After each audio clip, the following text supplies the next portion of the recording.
Você sabe o que é sentir um vazio tão grande que nada, absolutamente nada que você conquista consegue preencher? Não é uma pergunta fácil.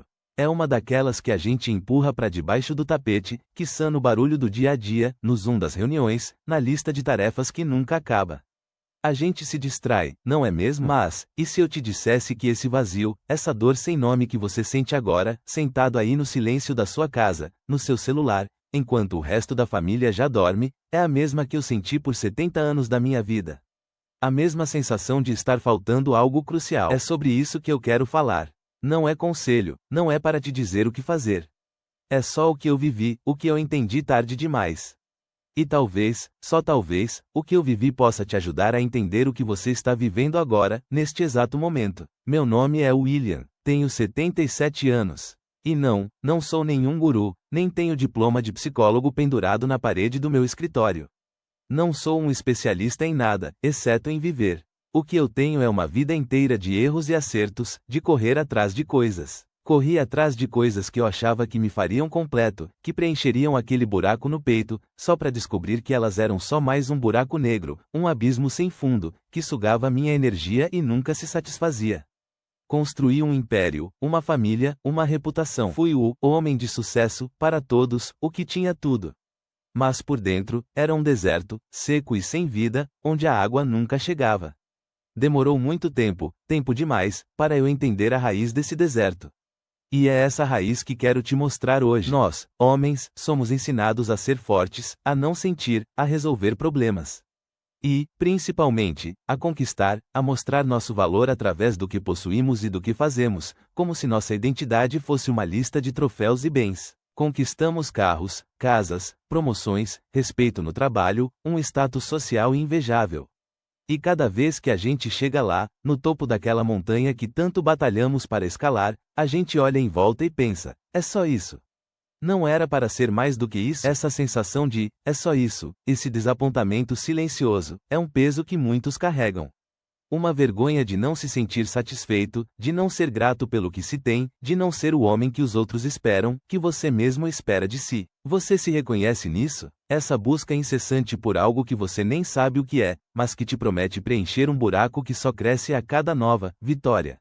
Essa sensação de estar sempre um passo atrás, sempre em falta?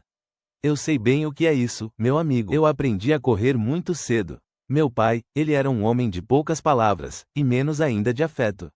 Lembro-me dele sempre ocupado, sempre com um jornal na mão ou ao telefone, fechado em seu escritório, como se estivesse em outro mundo, inatingível para mim. Quando eu tinha 7 anos, ganhei um troféu na escola por um concurso de redação, meu primeiro grande feito. Cheguei em casa, todo orgulhoso, com o metal dourado nas mãos pequenas.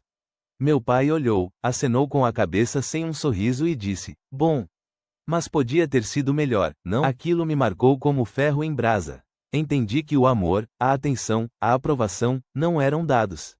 Eram conquistados. E mesmo conquistados, eram sempre provisórios, sempre insuficientes, um alvo móvel que eu nunca conseguiria acertar em cheio. A invisibilidade era o meu maior medo. Então, eu corria. Corria para tirar as melhores notas, para ser o capitão do time de futebol, para conseguir o primeiro emprego na empresa mais concorrida. Corria para ser alguém, para que, talvez, um dia, alguém notasse que eu estava ali, de verdade, e me desse o valor que eu tanto ansiava. E eu consegui. Aos 45 anos, eu estava no auge da minha carreira. Minha empresa valia milhões. Meu nome era sinônimo de sucesso no mercado. Tinha a casa dos sonhos, o carro importado, as férias exóticas no Caribe, tudo que a sociedade dizia que eu deveria querer e ter. Lembro-me de uma noite, estava em meu escritório, no último andar do prédio mais alto da cidade. A vista era espetacular, as luzes da cidade estendiam-se como um tapete cintilante sob meus pés, um cenário de filme, de triunfo. Segurava um copo de uísque caro, sozinho, e, de repente, percebi. Era tudo fachada. O vazio que eu sentia era maior do que jamais fora. A dor da invisibilidade, apesar de todo o reconhecimento e aplausos externos, estava lá, pulsando forte, mais real do que qualquer troféu ou cheque que eu já tivesse recebido. Naquele momento, eu não senti alegria, nem orgulho. Senti um cansaço profundo, uma exaustão que pesava na alma, como se tivesse carregado o mundo nas costas por décadas sem propósito.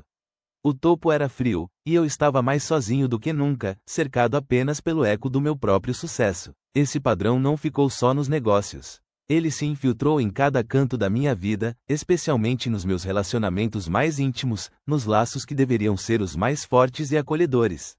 Minha esposa, Maria, tentava se conectar, mas eu estava sempre em busca de mais, de algo que ela não podia me dar. Eu não sabia o que era esse algo, porque eu mesmo não sabia o que procurar. Estava sempre distante, mesmo estando ao lado dela, em nossa cama, lendo um livro ou assistindo TV. Minha mente voava para as próximas metas, para as preocupações do trabalho, para qualquer lugar menos o presente. Meus filhos. Meus filhos. Eu os amava, claro. Mas o amor que eu conhecia era o de provedor, o de dar coisas, de garantir o futuro material.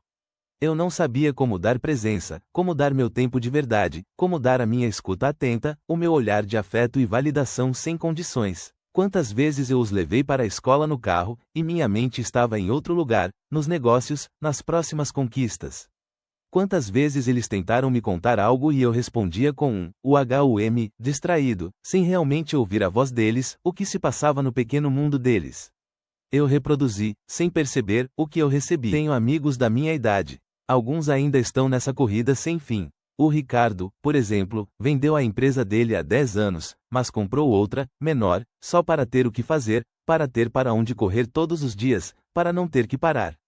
Ele não sabe viver sem o movimento. Ele ainda fala de próximo nível, de legado, de novos desafios.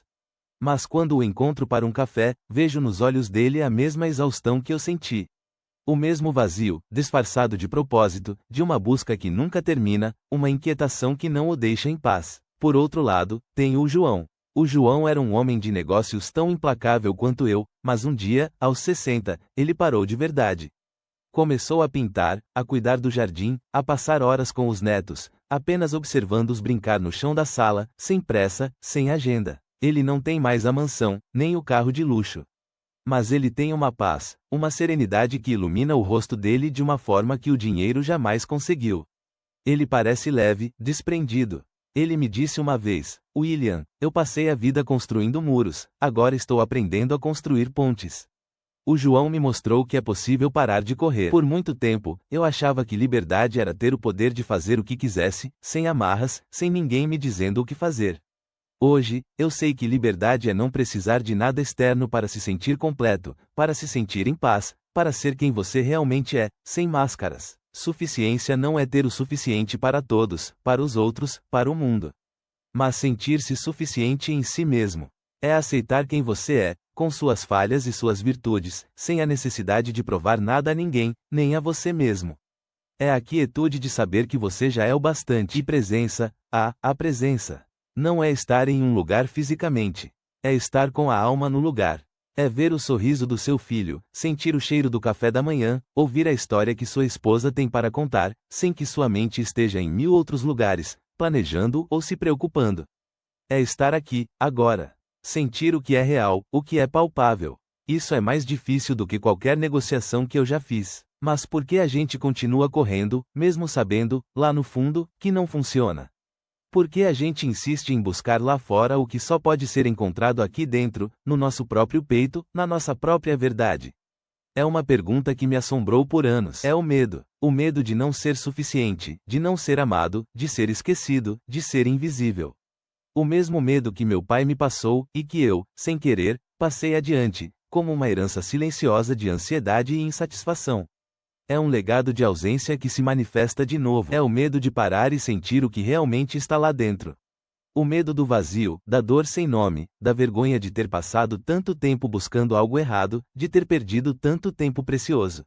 Esse medo nos empurra para a próxima conquista, para a próxima distração, para o próximo projeto, para o próximo carro. Se você está sentindo isso, se essas palavras ressoam em você agora, no seu silêncio, eu quero te dizer uma coisa que ninguém me disse por muito tempo, e que eu precisava ter ouvido. Você não está sozinho nessa luta, nessa confusão, nessa dor que parece só sua. Não há vergonha em reconhecer que você está cansado de correr. Não há fraqueza em admitir que o vazio ainda está aí, mesmo depois de tudo que você construiu, de todos os seus esforços, de todas as suas vitórias. Na verdade, é um sinal de força e de coragem olhar para isso. É um despertar. Tardio, talvez, como o meu, mas é um despertar. E ele te dá a chance de, finalmente, parar de correr. De virar o carro, de voltar para casa, para si mesmo, para a vida que está te esperando, para as pessoas que precisam da sua presença real, não da sua ausência ocupada. Se você conhece alguém que precisa ouvir isso, que está preso nesse ciclo, que sente esse vazio que te descrevi, que está se perdendo na corrida, por favor, compartilhe este vídeo com ele. Talvez, juntos, a gente possa começar a parar de correr e encontrar o caminho de volta para o que realmente importa.